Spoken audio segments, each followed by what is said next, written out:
Well, welcome again. Now, you all, I can say that because I'm in Dallas. You know that for 25 years, I have had a passion for developing authentic leaders. In my leadership firm, Valerie and Company, that's really been my passion. And so, what an honor to be able to expand that reach by this vlogcast.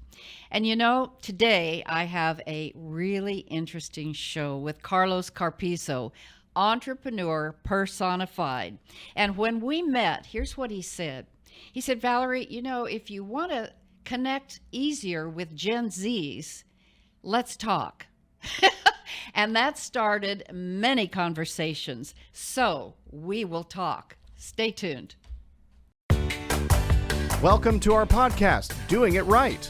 This podcast reveals authentic stories from successful leaders doing it right. It's about their journey to become a leader, their choices, motivations, and lessons. In essence, how they built successful personal brands.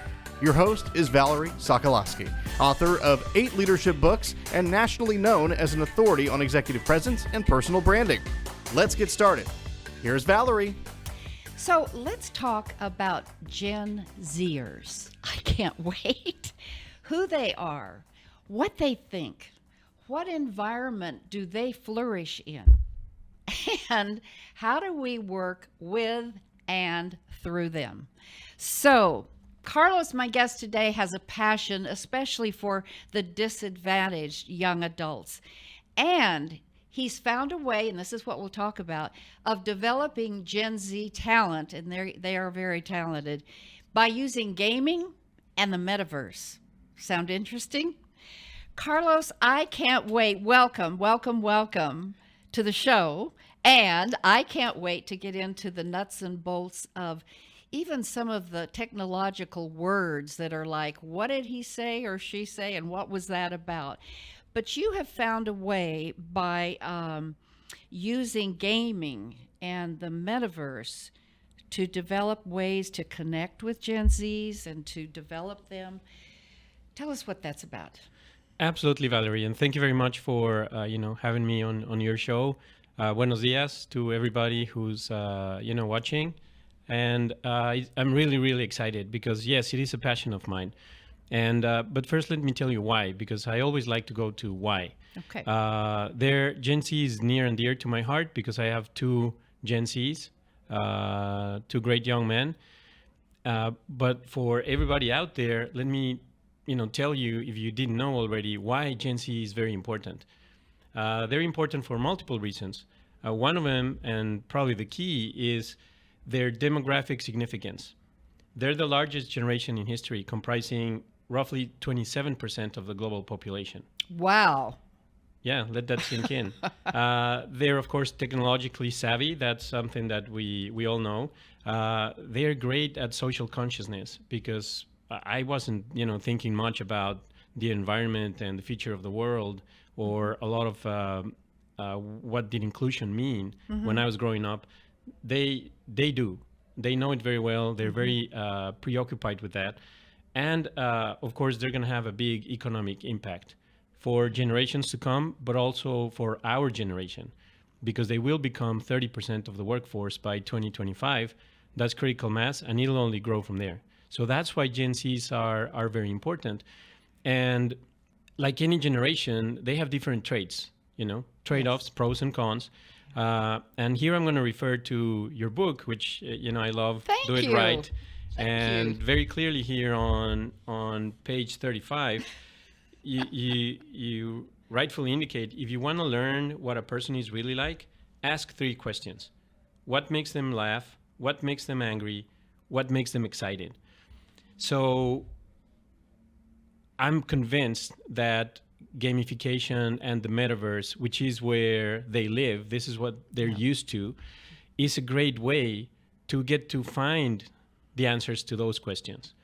Because, of course, those questions cannot be answered for a whole generation. We're all individuals. Right. So you need to really understand what makes any individual tick. And, I'm not being that smart. What I did is I went to something that is really well known this day and age, and it's in the news everywhere, which is artificial intelligence in the form of generative AI, and that's ChatGPT. So I'm sure all of you have at least heard about ChatGPT. Okay, stop there. No. See, this is why this show is so great, because I read his book. We're going to get into that. This is a really good book that he wrote called At Risk of Greatness, and it's all about social media and Gen Z and all of that.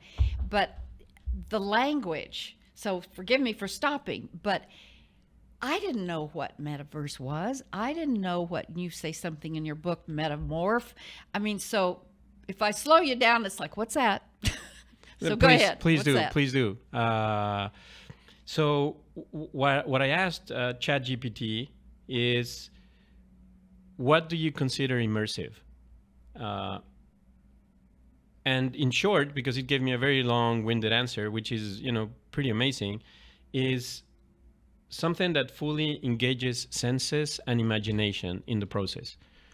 And I believe that that has been the case throughout human history. Mm-hmm. It's just that where a printed book might have captured your senses, mine, our imagination, that's not really going to cut it for Gen Zs, because they live in the digital world.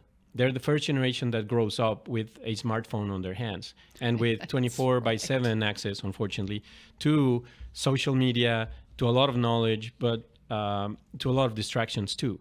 So they're used to it. And if we want to really capture their hearts, which I believe that's what it all boils down to, then we need to meet them where they are.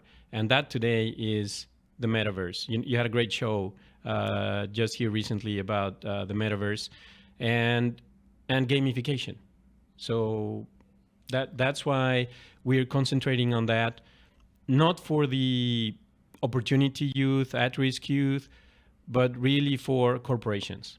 And how can they assess and develop their Generation Z talent through socially responsible gaming. That's what we're doing. We're combining the Metaverse, gamification, and mentoring into a transmedia platform, so corporations can benefit from productivity, engagement, and retention. And that last one is the most important, because there's a huge revolving door. Yep.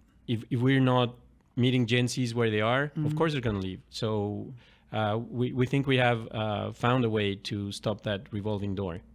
And on the bottom of the screen now is where people can go, or companies can go, to learn more about this. And where is that? You want to just tell us? Well, hopefully what you have there is Cosmos Way. Cosmos with Way. a K, which is our website. And you can find all about our for-profit there and our non-profit too. Because you did mention that, a passion is working with opportunity youth or at-risk youth. And what I find crazy as well is the numbers of Gen Zs, as I mentioned before, but the number of disillusioned youth that we have globally is also tremendous. The positive term to use is opportunity youth, and we have about 45,000 of them just in Dallas proper, about 500,000 in Texas, and between the US and Mexico, about 18 million. And these are pre-pandemic numbers. So they represent a huge untapped talent that we need to address. And that's why my book, I decided to call it At Risk of Greatness, because I think that each and every one of them is at risk, but of greatness, if we channel them correctly. And my thesis is it's through the intersection of art and technology that we need to make sure they get re-engaged. Technology, because they were born with it. Right. And arts, because that's what makes us human. Absolutely. And that's what's going to allow us to avoid competing with machines or AI or robots. Absolutely. So it all sounds so fascinating. Should we be scared? Should we be scared about social media? I think we need to be very, very mindful of how it evolved and all the risks that it represents. Here's my take on any technology is neither good nor bad. It's just technology. It's how we use it. The challenge that I see, Valerie, is with the huge acceleration of advanced technologies that we have experimented, now for a decade. Whereas in the past, we had time to adjust to unintended consequences of any technology. Now we don't have that luxury. Technologies are being rolled out so fast that all of the unintended consequences give us little time to react and adjust.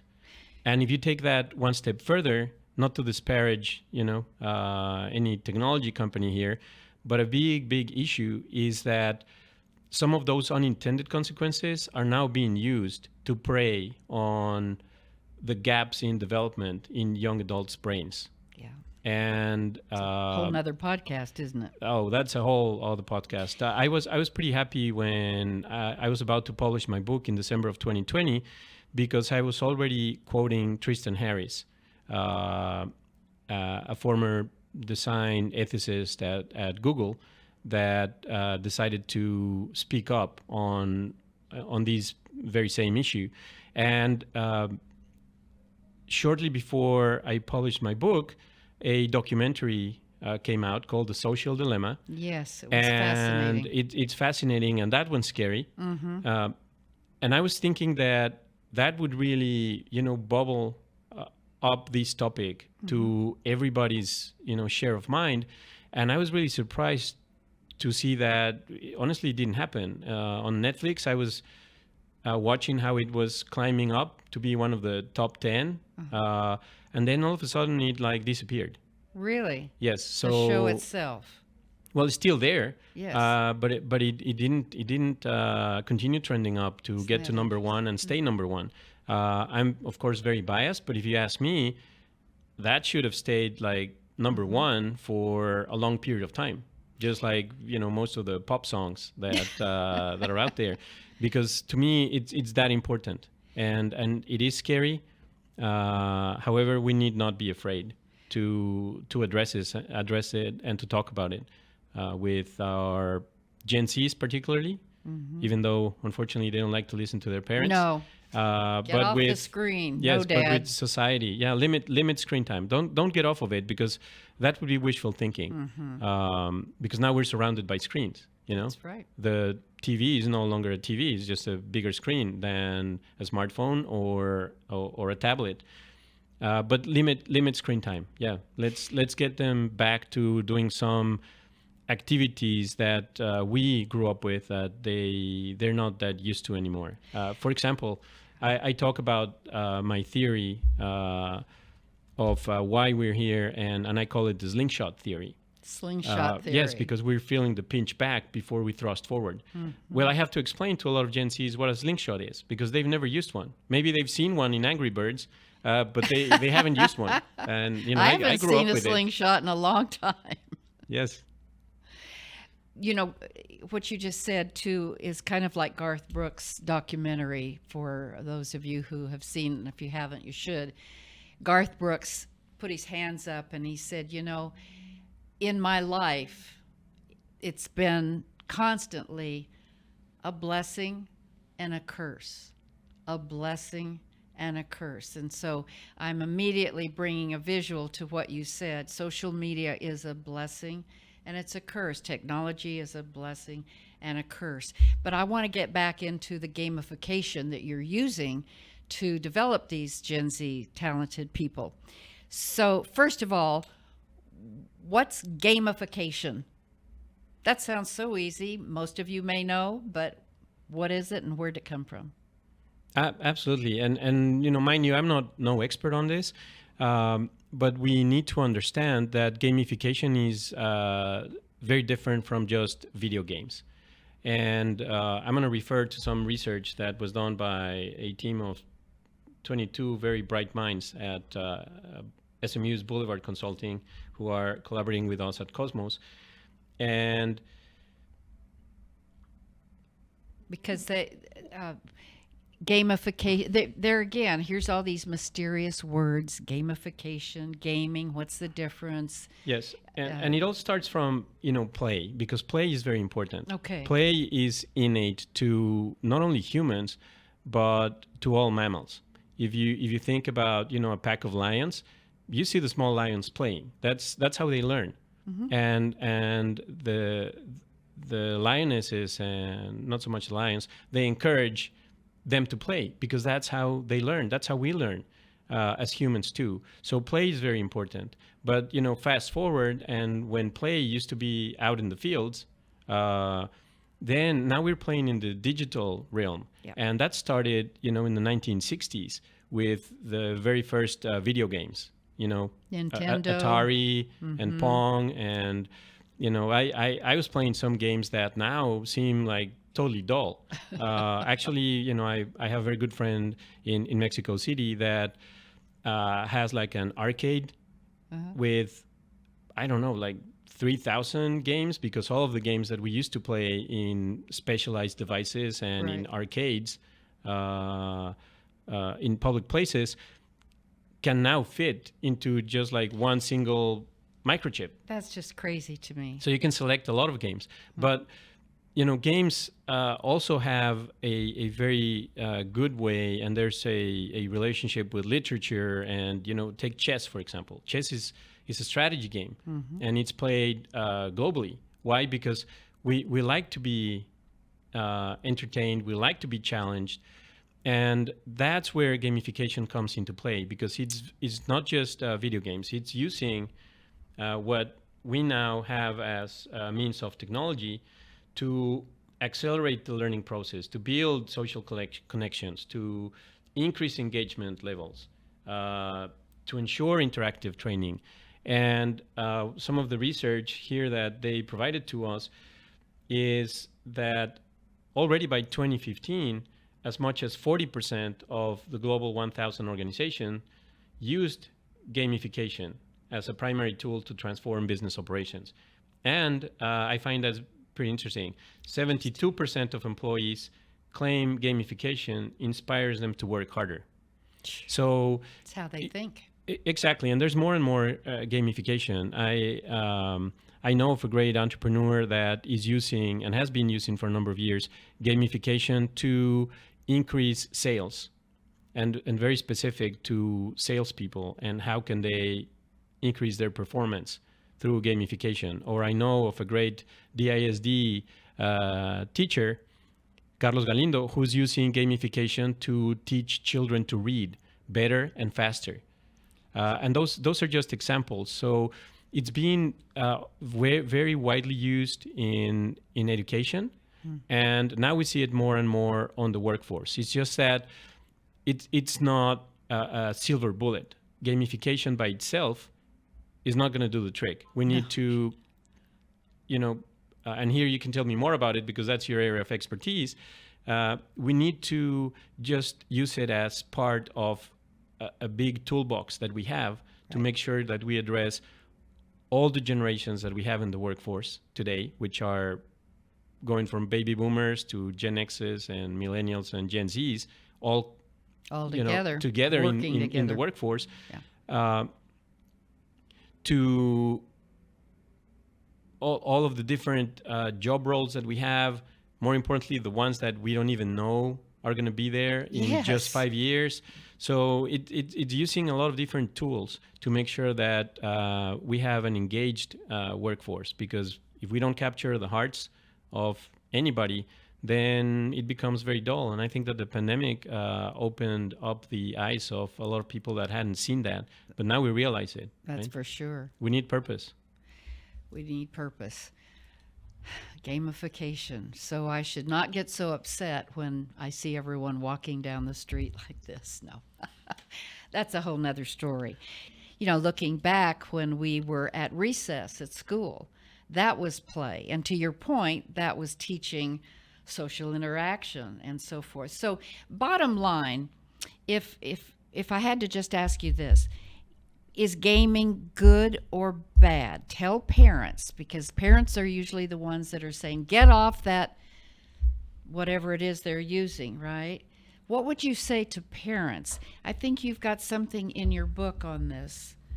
Well, it's not on my book, but I've said it publicly, and that's a great opportunity Valerie, for me to share one of what I believe is a teachable point of view, or as you call them, tip-offs, because I didn't spend enough time playing video games with my Gen Z sons. And now I realize that I should have. Why? Because that's their world. Oh, And good point. gamification, just like any other technology or video games, is neither good nor bad. It's a technology. Like fire, right? Fire, we wouldn't be here as Homo sapiens if we had not used fire to cook our foods or to warm our homes. But fire can be very destructive. You can burn something, you can burn a whole city, you can burn someone. So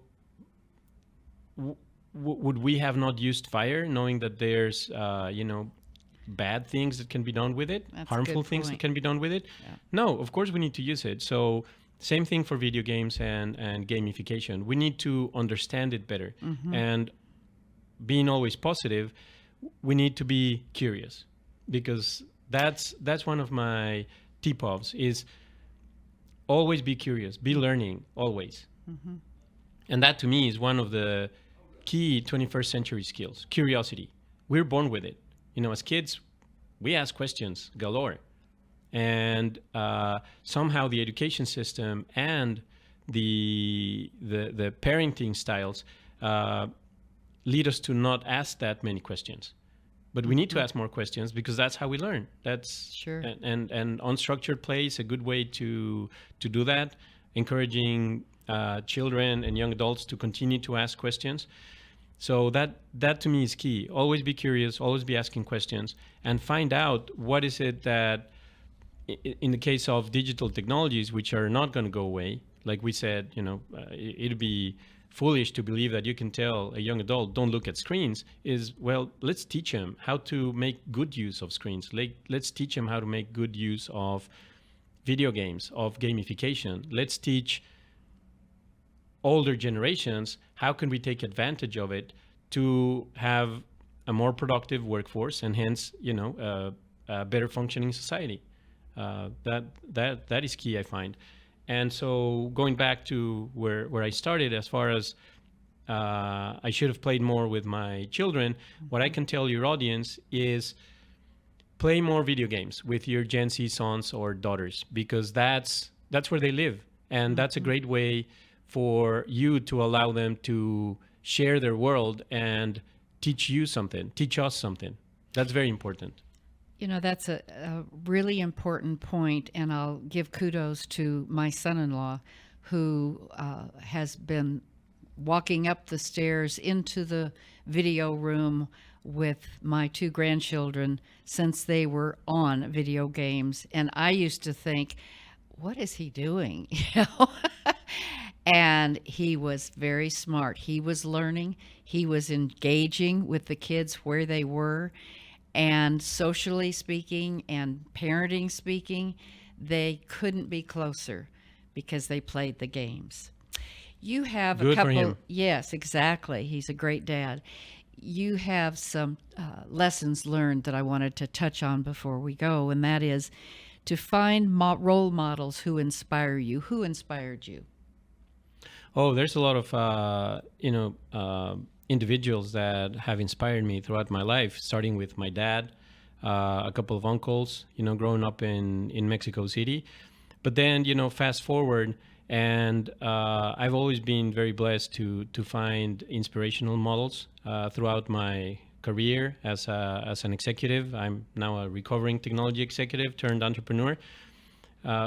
However, in this phase of my life, I found a great role model in how to finish well, and that's the executive director at Literacy Texas, Steve Banta. Steve, I've told this to you, and why I think it's important, because we all grow, and especially we need to grow spiritually too.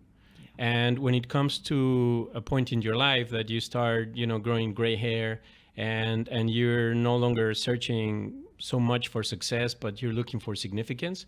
And why is it that, I'm here in this world, and what do I want to do to leave it better than how I found it? I think that's where it's very important to find a role model that is finishing well. There you go. And I would encourage anybody listening to yes, always find role models, but you cannot just have one role model throughout your life. I think that evolves, and that's good because you need to always outgrow yourself, and you need to find those sources of inspiration. And that's what you meant, I guess, when you said to me, as you grow, you might outgrow. Absolutely. I thought that was a nice, interesting, very, well, it perked my ears up. If you're going to grow, you may outgrow, meaning just what you said, outgrow others, outgrow ideas, change perspectives, always be open. Yes, it would be great if we were like crabs in a sense, where where at some point in time you're totally constrained by your shell, and then you have to leave your shell and grow and harden a new shell, because then we wouldn't have the choice. We would be forced to do it. Good or bad, we do have a choice, and if we just want to stay in our comfort zone, then we don't get that chance to grow, and growing is phenomenal, and technology gives us a lot of opportunities to grow. Now you can be on a show or a podcast with any global thinker that you can think of. Information. Absolutely. Yep. Information is at our fingertips. That's one of the beauties of it. In the past, you would have had to be invited to a very select club to listen from a great or any of our great minds of humanity one-on-one, and now you can do it on your smartphone. That's awesome. It is awesome. What would you leave as advice to the leadership of our companies, rather than getting frustrated with, and I hate to group any people, but we are talking about Gen Zs, rather than getting frustrated because Gen Zs may not think like they do? What would you tell a leader today in how to connect with them? They're not going to get on the games and play with them.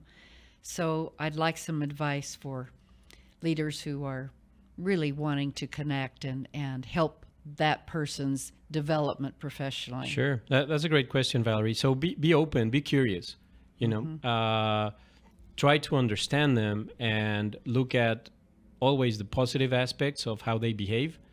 And then try to see how is it that you can use that to engage them more, to have them be more productive. Why? Because they want to. They're craving that. Yes. It's just they need some guidance. And we need to understand, any leader needs to understand that we cannot just use what has worked in the past and thinking that it's going to help us going forward. We need to be open. We need to change. We need to be innovative. And fortunately, there's a lot of entrepreneurs out there that are finding ways in which that can be achieved in any aspect, whether it's technology training, whether it's HR tools and systems, whether it's how to recruit them, how to measure, how engaged they are. In the past, the only way was to do surveys. Now there's a lot of ways in which we can find that out directly or indirectly, and then use that. And don't feel threatened by being confronted with different behaviors. I was going to ask about that. That's very important. Just be open and trying to learn as much as you can.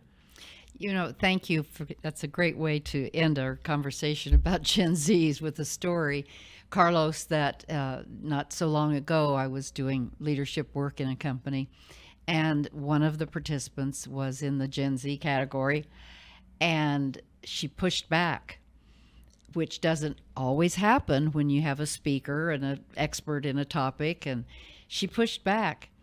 And I really paused for a moment, and then I thought and said, that's good. Let's talk about that. Rather than it's too easy to get flared when in the workplace someone much younger will challenge. No, talk about it. Let the flares happen. That's perspective. You might change, like Garth Brooks said, blessing and curse. There may be another perspective. This has been fascinating. And would you be willing, if anyone wanted to pick up the phone and ask you more about the work, would you be willing to put your phone number up there? Absolutely, would love to. Hopefully my email, you can find it there on the website. But my phone number, 214-850-8576. Feel free to call me 24/7. I'm not going to respond 24/7, but you leave a message, and if I'm not available, then I'll get back to you. Because yes, I'd love to, share not only more about how to develop GenZ talent in the workforce, or for the disillusioned youth, of which, again, I'm going to repeat this, we have about 18 million between the US and Mexico, how to get them re-engaged. Or just to share, my story candidly as well. How did I end up here? How did I go from being a tech executive to now being an entrepreneur, and the motivations behind it? I want to give a shout out to the Halftime Institute here in Dallas, and of course they have global reach. But that to me was a turning point in my life. Finding my purpose, and then finding a way to act on that purpose. And I knew that being a tech executive, it had to do with technology, and it's through a lot of gyrations and the occidencias, as I call them, or God winks, as you call them. I ended up understanding that it was the intersection of art and technology to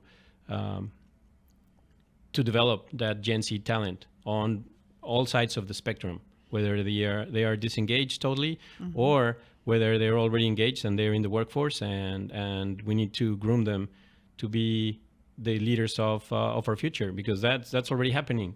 We were talking before the show how our first GenZ's elected official is in Florida, and it's just it's happening. A trend, yes, it's and it's not going to be slowing down. No, it's not. Yes. Thank you for saying a God wink, because there's a message in that to all of you, audience, and that is, okay, so how do I know my purpose? Well, be patient. First, look at your gifts, because if you've been given a God-given gift, for me, it's talking. Isn't that great? For Carlos, it was his brilliant mind on engineering and vision, and somehow life will show itself what to do with those wonderful things that you are meant to do. So I just want to end on, if you don't know your purpose, relax, it'll show itself. But to Carlos' point, you have to be open. And you sure can't just sit around and think it'll happen. You got to do some walking the talk as well. Thank you so much for being on the show today. Thank you, Valerie. It's been great. I hope that of all of what we said here, there's a couple of golden nuggets that your audience can grab. And let's just continue living intentionally and improving our human condition. I think that's what we're all after. That's what we're about. And you told me that people say, or you say, I am Mexican by... I'm Mexican by birth and Texan by choice. Absolutely. There you go. Yahoo! That's a good way to end. Yahoo! Buenísimo. And don't forget, this is really a very good book about Gen Zs and social media and just what's happening in our world, because we're living it. I would recommend it highly. At Risk of Greatness by Carlos Carpizo. And there's so many things this man has done. Go on and Google him and you'll find more. And now stay tuned. I always have a Valerieism, and here it is for today. Leaders are gardens, sowing seeds rather than expecting bouquets. What do I mean by that? Let me say it again. Leaders are gardens, sowing seeds rather than expecting bouquets. To me, that just says, talking about Gen Z, you can't just go up and plop someone and say, here, I expect this of you. You got to let the seeds grow and grow in your company and grow on your team and grow with the other members of your team. So let's just be a little bit more patient and not expect a full bouquet all at once. And I think we'll all live easier lives and not be as stressed and sleep better at night. And that's it for today. Until next time, stay the course, stay authentic, and be blessed. Bye for now. Thanks for listening. To receive Valerie's voice, free monthly leadership tips, and to learn more about her leadership programs and coaching, visit her website, valerieandcompany.com. Next week, we'll be here again to inspire, engage, and equip you with teachable points of view from successful leaders who have been doing it right. Until then, lead authentically.